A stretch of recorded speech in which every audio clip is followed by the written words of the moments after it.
देख रहे हैं आप, मैं हूं आपके साथ नेहा दुबे। अमेरिका ने ताइवान के बाद तिब्बत पर चीन को घेरने की तैयारी शुरू कर दी है। अमेरिकी संसद में तिब्बत पर चीनी कब्जे के खिलाफ एक बिल पास किया गया और अब अमेरिकी संसद की पूर्व स्पीकर नैन्सी पेलोसी के साथ अमेरिकी प्रतिनिधिमंडल दलाई लामा से मिलने 2 दिन के दौरे पर धर्मशाला पहुंचा है।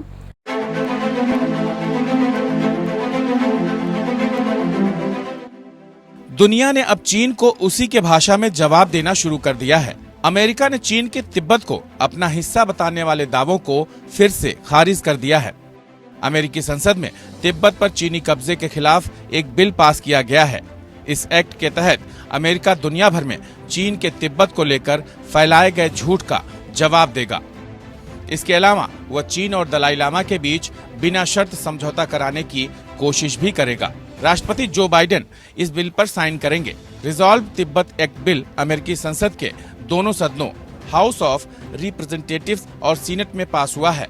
इसके बाद तिब्बती प्रेसिडेंट सिक्योंग पेनबा तेनसिंग ने एक पोस्ट कर अमेरिकी सांसदों का शुक्रिया कहा है।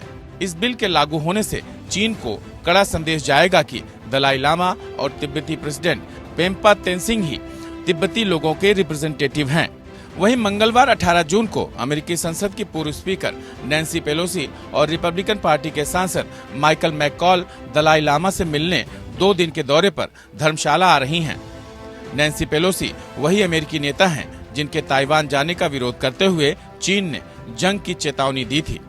उधर चीन के खिलाफ भारत ने भी जैसे को तैसा की रणनीति अपनाना शुरू कर दिया है। अरुणाचल प्रदेश के कई स्थानों का नाम बदलने की चीनी साजिश को भारत ने गंभीरता से लिया है। आक्रामक रवैया अपनाते हुए भारत ने इसका जवाब तिब्बत में देने की रणनीति बना रहा है।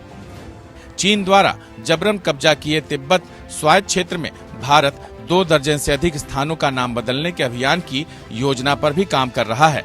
सीमा विवाद के मसले पर चीन लंबे समय से भारत पर मनोवैज्ञानिक दबाव बनाने की कोशिश कर रहा है। अब भारत ने भी उसी भाषा में जवाब देने का फैसला किया है। चीन अरुणाचल प्रदेश को दक्षिणी तिब्बत का नाम देता है और अरुणाचल प्रदेश के कई इलाकों को चीनी नाम दे दिया है।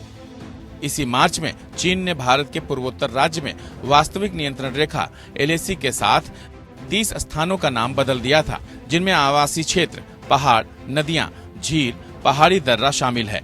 चीन द्वारा खासकर अरुणाचल प्रदेश के कई स्थानों का नाम बदलने का उद्देश्य पूर्वोत्तर भारत के सबसे बड़े प्रांत पर चीन के झूठे संप्रभुता दावे को मजबूत करना है। अब अरुणाचल प्रदेश में बदले गए भारतीय इलाकों के नामों पर चीन के दावों की हवा निकालने के लिए भारतीय प्रयासों ने तेजी पकड़ ली है। यही नहीं, चीन के कब्जे वाले तिब्बत के अनेक स्थानों की एक सूची तैयार की गई है, जिसमें ऐतिहासिक अभिलेखों से भारतीय भाषाओं में उनके प्राचीन नामों को फिर से दिए जाएंगे। पूर्वी क्षेत्र में सिक्किम और अरुणाचल प्रदेश में LAC पर लंबे समय से दोनों देशों के बीच सीमा विवाद है। भारत के परंपरागत रुख के विपरीत चीन मैकमोहन रेखा को साम्राज्यवादी विरासत के रूप में खारिज करता रहा है। हाल ही के कई सालों में ये चौथा अवसर है जब चीन ने अरुणाचल प्रदेश में स्थानों को एक तरफा नाम बदलने का भड़काऊ काम किया है। इससे पहले कथित नामों की सूची 2017, 2021 और 2023 में चीन द्वारा जारी की गई थी, जिसे भारत ने बार बार नकारा है। भारत ने साफ कर दिया है, फर्जी नामकरण से जमीनी हकीकत में कोई बदलाव नहीं आता। विदेश मंत्री एस जयशंकर 2 टूक कह चुके हैं कि अगर आज मैं आपके घर का नाम बदल दूं, तो क्या वह मेरा हो जाएगा? अरुणाचल प्रदेश भारत का राज्य था और रहेगा। दरअसल देखा गया है कि चीन केवल उन्हीं देशों के सामने घुटने टेकता है जो ताकत का जवाब ताकत से देते हैं। जब भारतीय सूची जारी होने से अरुणाचल प्रदेश और विवादित सीमा के अन्य हिस्सों पर चीन के झूठे दावों को मजबूती से जवाब मिलेगा। इससे भी ज्यादा इसका दूरगामी मनोवैज्ञानिक परिणाम यह होगा कि पिछले 5 दशक में पहली बार भारत द्वारा तिब्बत के प्रश्न को अप्रत्यक्ष रूप से फिर से उठाया जाएगा। इससे निश्चित रूप से चीन पर दबाव पड़ेगा। वहीं अमेरिकी संसद में तिब्बत पर चीन के कब्जे के खिलाफ एक बिल पास किया जाना भारत के मुहिम को ताकत देगा, लेकिन चीन के इतिहास को देखते हुए उससे सावधान भी रहना होगा और सीमा पर पहले से ज्यादा सतर्कता बरतनी होगी। Bureau report, APN।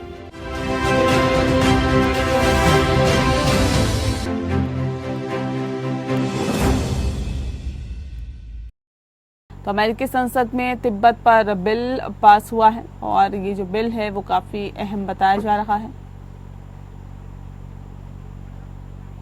हमारे साथ इस विषय पर तफसील से चर्चा करने के लिए खास मेहमान इस वक्त हमारे साथ जुड़े हुए हैं, उनसे आपका परिचय करा देते हैं। इस वक्त हमारे साथ संजीव श्रीवास्तव जी है, जो पॉलिटिकल एक्सपर्ट है। सर, बहुत स्वागत है आपका। हमारे साथ इस वक्त यहाँ पर जुड़ गए हैं मंजू सेठ जी। मंजू जी, आपका बहुत स्वागत है। आप पूर्व राजनयिक हैं। सीधे रुक कर लेते सबसे पहले इस खास कार्यक्रम की शुरुआत के लिए संजीव जी का। संजीव जी, अमेरिका ने ताइवान के बाद अब तिब्बत पर कहीं ना कहीं घेरने की चीन को कोशिश अब शुरू कर दी है और ऐसे में अमेरिकी संसद में तिब्बत चीनी कब्जे के खिलाफ एक बिल पास हुआ है। इसको किस तरह से देखते हैं, इसकी कितनी महत्वपूर्णता आप समझते हैं?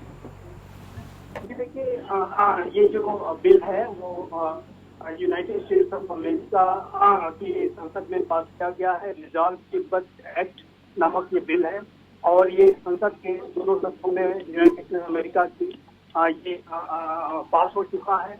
राष्ट्रपति बाइडेन को उसे अब रिसेट करने हैं। लेकिन ये जो बिल है वो जाहिर है कि तिब्बत के लोगों के जो अधिकार हैं और तिब्बत पर जिस तरीके से चाइना ने 1951 में एक धोखे से एक 17 पॉइंट प्रोग्राम पर दलाई लामा के हस्ताक्षर के बाद पूरे क्षेत्र से अपना कब्जा कर लिया था और जाहिर है कि इसके बाद से तिब्बत के मंत्री के ऊपर जिस तरीके का दमन, जिस तरीके के उनका शोषण, उनके ऊपर बर्बरता लगातार किए गए हैं, उस जाहिर है कि तिब्बत के लोगों के अधिकारों को लेकर के ये बिल जो है बेहद महत्वपूर्ण हो जाता है। और यूनाइटेड स्टेट्स ऑफ अमेरिका ये जो प्रस्ताव पास करके अपने रुख को एक तरीके से स्पष्ट किया है कि वो तिब्बत के लोगों के जो अधिकार हैं, जो उनके अपने जो उनकी अपनी टेरिटरी को लेकर के जो उनकी मांगे हैं, उसके साथ अमेरिका खड़ा है और तिब्बत की स्थिति के रिजोल्यूशन के लिए यूनाइटेड स्टेट्स ऑफ अमेरिका संकल्पबद्ध है। तो ये मेरा ख्याल है कि जैसे कि ताइवान के साथ अमेरिका की एक प्रतिबद्धता रहती है, ताइवान को लेकर के जो यूएस ताइवान रिलेशन एक्ट 1929 है और ताइपाई एक्ट भी एक सिस्टम के कार्यकाल के दौरान पारित किया गया था, उस तरीके से अब तिब्बत के लोगों के अधिकारों को लेकर के अमेरिका कहीं ज्यादा बढ़ चढ़ के अपनी प्रतिबद्धता दिखा रहा है। और जाहिर है कि चाइना का विस्तारवाद, उपनिवेशवाद, आधिपत्यवाद, अवसरवाद जिस तरीके से पूरी दुनिया में बढ़ रहा है, पूरी दुनिया में चाइना जिस तरीके से लोकतांत्रिक मूल्यों के लिए प्रेम पैदा कर रहा है, चाइना के राष्ट्रपति शी जिनपिंग जिस तरीके से अति महत्वाकांक्षी व्यवहार कर रहे हैं, उन सारी स्थितियों को ध्यान में रखते हुए अमेरिका का चाइना के प्रति जो रुख है वो आने वाले समय में और अधिक सख्त हो सकता है। और आप जानते हैं कि चाइना के अंदर कई ऐसे इश्यूज हैं, ताइवान का इशू है, तिब्बत का इशू है, जिनजियांग से जो वीगर मुस्लिम हैं उनके संबंधित विषय हैं, जो चाइना में मानवाधिकार उल्लंघन की घटनाएं पहले भी आती रही है, चाहे वो फालुंग गांव के सदस्य रहे हो, चाहे वो अनेक जो चाइना की जो माइनॉरिटीज हैं, एथनिक माइनॉरिटीज हो, रिलीजियस माइनॉरिटीज, सभी को दबाया जाता है। तो मेरा ऐसा मुताबिक जैसे जैसे चाइना अधिक एग्रेसिव व्यवहार करेगा, जैसे जैसे चाइना का की नकारात्मक प्रवृत्तियां और अधिक दुनिया के सामने आएंगी, वैसे वैसे आप देखेंगे कि United states of America China के आंतरिक विषयों पर और अधिक कड़ा रुख अपनाएगा और अधिक सख्त रुख अपनाएगा। और मेरा ऐसा मानना है कि अमेरिका और चाइना के बीच के जो जियो स्ट्रेटेजिक राइवलरी जो चलती है और जो और जाहिर है कि चाइना ऐसा राष्ट्र है जो अथॉरिटेरियन वैल्यूज को सपोर्ट करता है, जो प्राथमिक मूल्यों के ऊपर अपना आधिपत्य करना चाहता है। तो मेरा ख्याल है कि जो यूएस चाइना का जो जियो स्ट्रेटेजिक कॉम्पिटिशन है, जो राइवलरी है, उसी का एक पार्ट है। और इस तरीके के जो यूनाइटेड स्टेट्स ऑफ अमेरिका की तरफ से चाइना के आंतरिक विषयों पर और ज्यादा बड़े तरीके से लिए जा सकते हैं। ये पास करना तो एक कदम है। नैन्सी पेलोसी की ये जो यात्रा हो रही है वो एक उसी स्टेप में डायरेक्शन है, उसी स्टेप में लिया गया कदम है। तो ये मेरा ख्याल है कि इस तरीके की जो यूएस की तरफ से जो स्टैंड है वो चाइना को लेकर के और अधिक सख्त आने वाले समय में होगा। और ये आने वाले समय में अमेरिका और चाइना के बीच जो तनाव है उसको और गहरा करने का और जियोस्ट्रेटेजिक कॉम्पिटिशन को और अधिक तीव्र बनाने का ही कार्य करेगा। ठीक है सर, आप बने रहिए हमारे साथ। मंजू जी, मैं सीधा रुख आपका कर लेती हूँ। मैम, जो अब अमेरिकी संसद की पूर्व स्पीकर नैन्सी पेलोसी के साथ अमेरिकी प्रतिनिधिमंडल दलाई लामा से मिलने 2 दिन के दौरे पर धर्मशाला पहुंचा है, इसको किस तरह से आप कनेक्ट करते हैं? क्या आपको लगता है कि इसका मकसद है, इस दौरे का मकसद क्या है, और दलाई लामा से कितनी उम्मीदें फिलहाल अमेरिका को है? अगर आप देखें इनकी जो फॉर्मर हाउस स्पीकर है नैन्सी पेलोसी, ये काफी बारी पहले भी आ चुकी हैं धर्मशाला और काफी बारी मिल चुकी हैं दलाई लामा जी से, और ये हमेशा उनको सपोर्ट करते हैं और वो सपोर्ट करते हैं कि दलाई लामा उनके स्पिरिचुअल लीडर हैं टिबेटन्स के। और ये जो एक्ट स्पेशली पास हुआ है बाई पार्टीजन एक्ट, सब दोनों साइड ने उसको एंडोर्स किया है, टिबेटन रिजॉल्व तिब्बत एक्ट जो किया उन्होंने, ये एक क्लियर इंडिकेशन है, क्लियर मैसेज भी है चीन को कि आप चीन के इनके जो टिबेटन रिप्रेजेंटेटिव्स इंडिया में हैं वो उनसे आप बातचीत करिए। और चीन का कहना कुछ और ही है, वो कहते हैं ये रिप्रेजेंटेटिव नहीं है। लेकिन ये जो विजिट है एक क्लियर मैसेज है चीन को कि हम आप अपने जो आपके क्लेम्स हैं, पहले के जो क्लेम्स आप कहते हैं कि हिस्टोरिकली तिब्बत हमारा है और ये कभी भी इंडिपेंडेंट नहीं रहा है, ये गलत है और चीन ने इनके ऊपर जबरदस्ती कब्जा किया हुआ है। और एक ये मैसेज भेज रहे हैं चीन को, क्योंकि ताइवान में हम देख ही रहे हैं क्या हो रहा है। लेकिन एट द सेम टाइम मैं ये भी कहना चाहूंगी, क्योंकि सब कंट्रीज को चीन ने समहाउ प्रेशराइज करके, जैसे भी करके, ट्रेड की वजह से और इकोनॉमी की वजह से सब कंट्रीज एक मानते हैं, एक वन चाइना पॉलिसी सब एक बोलने लग गए। लेकिन अब थोड़ा रीथिंकिंग हो रही है चीन के वन चाइना पॉलिसी पे यूएस में भी, और आई थिंक हमें इंडिया को भी थोड़ा बहुत रीथिंक करना पड़ेगा। हालांकि ऑलरेडी चीन बहुत नाराज है कि इंडिया में दलाई लामा और उनके सारे जो तिब्बतन गवर्नमेंट इन एक्साइल है वो इंडिया में है, इंडिया ने पनाह दी हुई है, तो वैसे ही वो बहुत नाराज है। लेकिन इंडिया को भी थोड़ा प्रेशर अब बिल्डअप करना पड़ेगा और हमने क्लियरेंस दी है इस विजिट के लिए, तो उसके लिए वो और नाराज होंगे। लेकिन हमें चीन को बताना होगा कि चीन अपना मन मर्जी नहीं कर सकता है हर एक टाइम, और उनको हर एक ऑल द टाइम उनको बातचीत करनी पड़ेगी। और दलाई लामा जी ने इंडिपेंडेंस की बात हटा दी है, अब वो बिल्कुल भी उसकी बात नहीं कर रहे, ऑटोनॉमी की बात कर रहे हैं, और उसके ऊपर बिल्कुल अब ये एक मैसेज है चीन की तरफ से, यूएस की तरफ से चीन के लिए कि आप नेगोशिएशन शुरू करिए और आगे चल के इनको ऑटोनॉमी जो ये चाहते हैं, ऑटोनॉमी की बात की जाए, इनके साथ बातचीत की जाए। जी मंजू जी, बताइए कि भारत की भूमिका इसमें क्या हो सकती है और क्या आप फिलहाल देखते हैं? भारत की इतनी भूमिका नहीं रही है, क्योंकि इसमें पर्टिकुलर विजिट में इतनी नहीं रही है, बट हाँ इसमें सबने हम तो चाहते हैं कि नेगोशिएशन हो, बातचीत हो और ये दलाई लामा को रिकग्नाइज किया जाए, जो ये नहीं कर रहे हैं चीन के लोग, बिल्कुल नहीं उनके साथ उनको रिकग्नाइज करना चाहते हैं। उनके कोई और एक सक्सेसर भी नेम कर दिया अपनी तरफ से कि कोई और है दलाई लामा जी का सक्सेसर। तो इसलिए इसमें हमें देखना होगा कि हम अपनी पॉलिसी कैसे थोड़ा सा रीअलाइन करें और वन चाइना पॉलिसी की तरफ भी अपना जो हमारा अभी तक रुख रहा है और हमारा जो पॉलिसी रही है उसको भी हम थोड़ा सा रिव्यू करें। मेरा ये मानना है। जी ठीक है, ये बताइए कि संजीव जी, मैं आपका रुख कर लेती हूँ, क्योंकि ये दौरा हो रहा है, ये दौरा काफी अहम बताया जा रहा है। क्या लगता है कि इसके बाद चीन और अमेरिका के बीच जो तनाव है वो और ज्यादा बढ़ सकता है, क्योंकि दोनों देश ताइवान के मुद्दे पर पहले से ही आमने सामने हैं? जी देखिए, जैसा कि चाइना इतना ज्यादा एग्रेसिव व्यवहार करेगा, चाइना के राष्ट्रपति शी जिनपिंग का जो व्यवहार है वो अति महत्वाकांक्षी है। चाइना के राष्ट्रपति शी जिनपिंग को ऐसा लगता है कि चाइना ड्रीम को हासिल करने का समय आ गया है।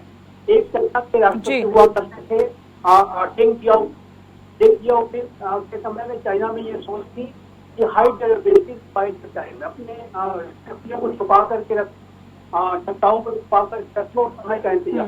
लेकिन अब चाइना के वर्तमान राष्ट्रपति शी जिनपिंग को ऐसा लगता है कि चाइना को वो अपने ड्रीम को हासिल करने का समय आ गया है और चाइना को एग्रेसिव डाल करना चाहिए। इसी वजह से चाइना का ताइवान के प्रति देखें, हांगकांग के प्रति व्यवहार देखें, साउथ चाइना के जो छोटे राष्ट्र है उनकी स्थिति पर उसका व्यवहार देखते हैं। इंडिया चाइना बॉर्डर एरिया पर देखिए हर जगह चाइना एक एग्रेसिव व्यवहार चल रहा है।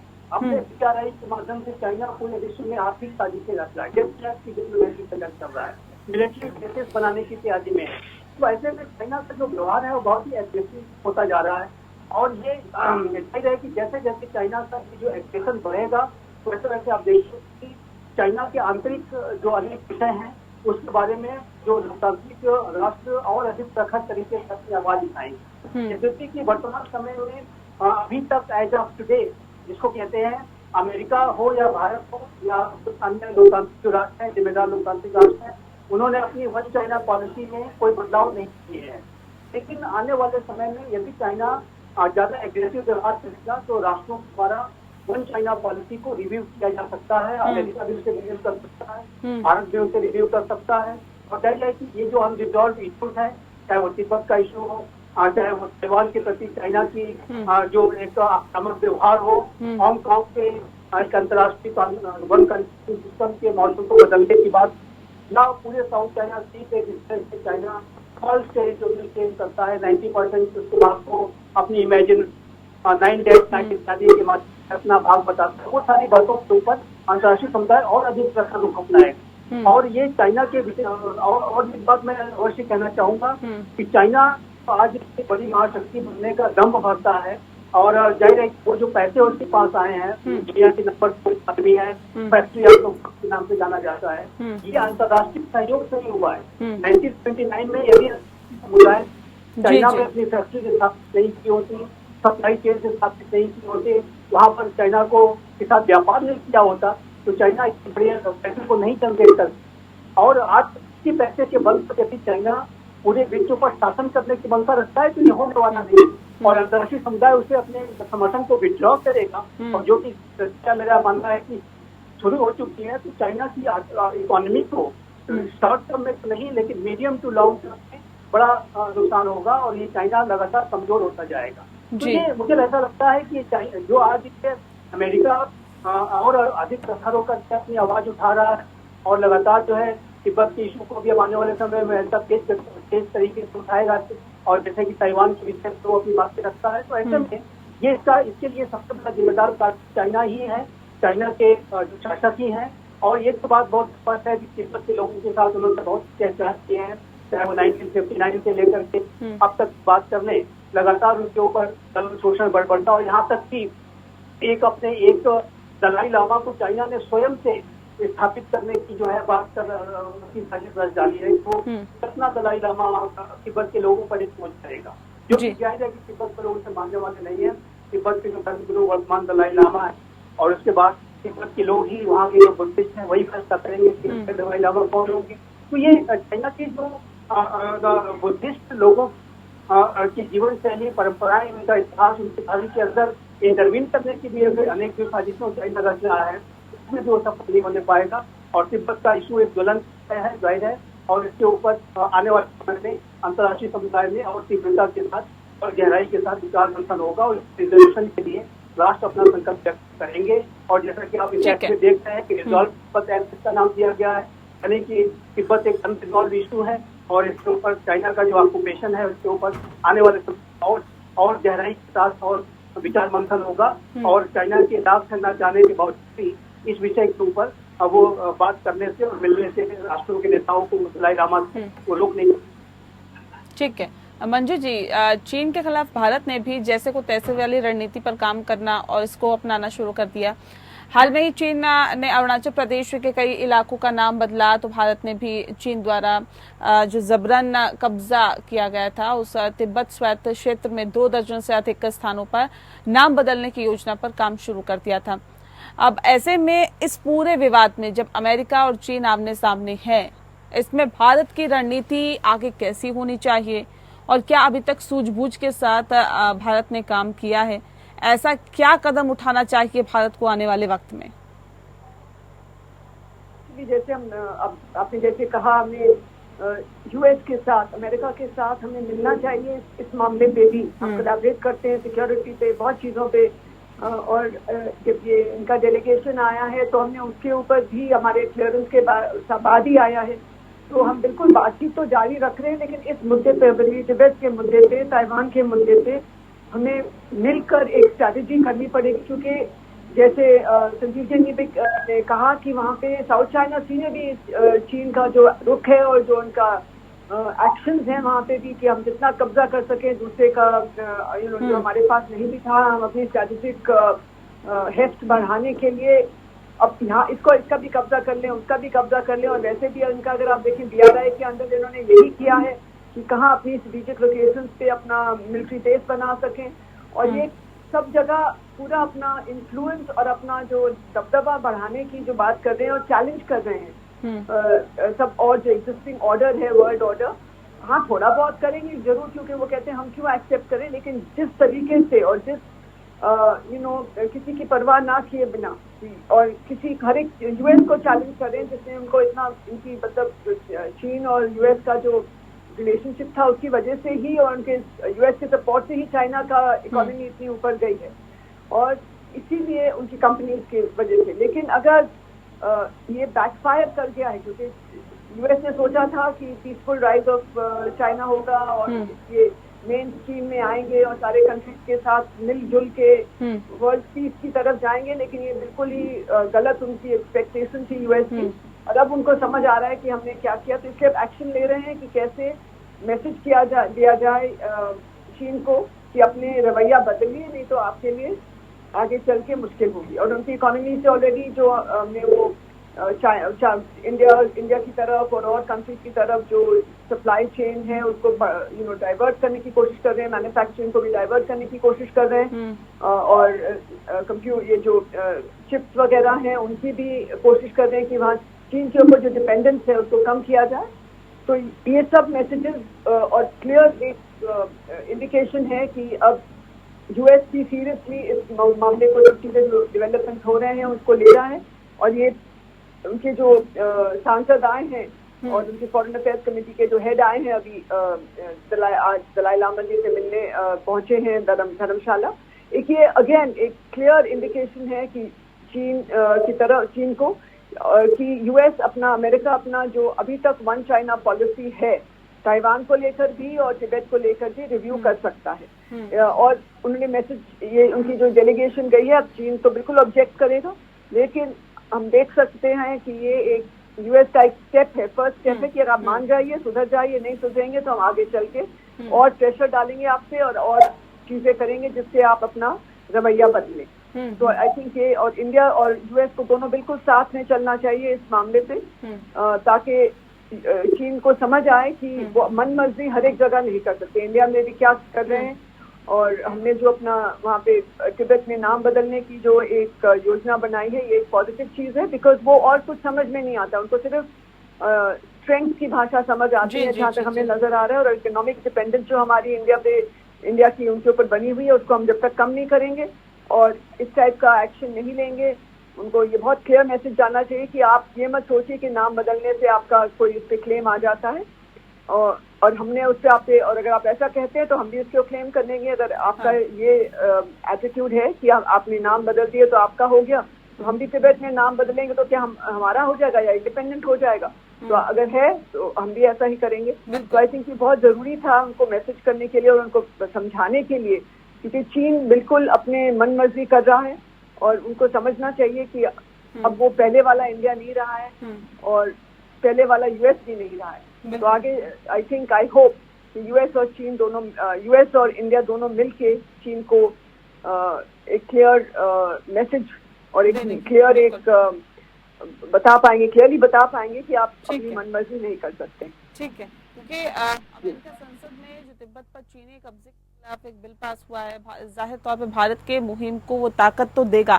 अब चीन के इतिहास को देखते हुए उसे सावधान रहने की भी यहाँ पर जरूरत है और सीमा पर पहले से ही ज्यादा सतर्कता बरतनी होगी, क्योंकि जो चीन है वो अपनी हरकतों से बाज नहीं आएगा। भारत को यहाँ पर सतर्क रहने की जरूरत है। बहरहाल बहुत शुक्रिया आप दोनों मेहमानों का हमारे साथ इस खास चर्चा में शामिल होने के लिए। मुद्दा में फिलहाल इतना ही। नमस्कार।